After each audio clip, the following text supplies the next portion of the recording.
అదరగొట్టే కారం రంగు రుచి ఆచి కారం పొడి.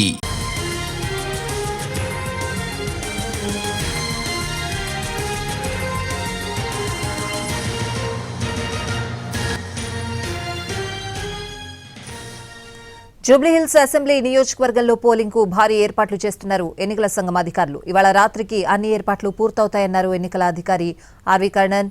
ఈవీఎంలను ఇప్పటికే చెక్ చేశారు అధికారులు. ఈవీఎంలు మొరాయిస్తే వెంటనే సరిచేసేందుకు బ్యాకప్ ఇంజనీర్లను అందుబాటులో ఉంచారు. అదనంగా 20% ఈవీఎంలను సిద్ధంగా ఉంచారు. ప్రతి పోలింగ్ కేంద్రంపై డ్రోన్ కెమెరాల నిఘా పెట్టారు. జూబ్లీహిల్స్ పరిధిలోనే కాకుండా పరిసర ప్రాంతాల్లో ఉంటూ ఓటర్లను ప్రభావితం చేసే వారిపై చర్యలు తీసుకునేందుకు కూడా సీసీ కెమెరాలతో మానిటరింగ్ చేయనున్నారు.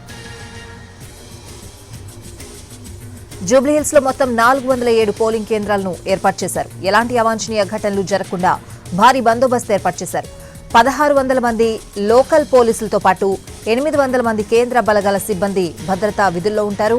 57 సమస్యాత్మక పోలింగ్ కేంద్రాల దగ్గర కేంద్ర బలగాల పహారా ఏర్పాటు చేశారు. జూబ్లీహిల్స్ లో మొత్తం 4,01,365 మంది ఓటర్లున్నారు. ఇందులో మహిళా ఓటర్లు 192,779 మంది ఉంటే పురుష ఓటర్లు 2,08,561 మంది ఉన్నారు.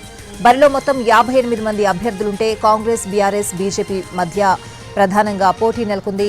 ఉప ఎన్నికను ప్రతిష్టాత్మకంగా తీసుకున్న ప్రధాన పార్టీలు ప్రచారం ముగియడంతో ఓటింగ్ స్ట్రాటజీపై వ్యూహరచన చేస్తున్నాయి. ఓటర్లను ఎలాంటి ప్రలోభాలకు గురి చేయకుండా ఈసీ అధికారులు, పోలీసులు నిఘా పెట్టారు.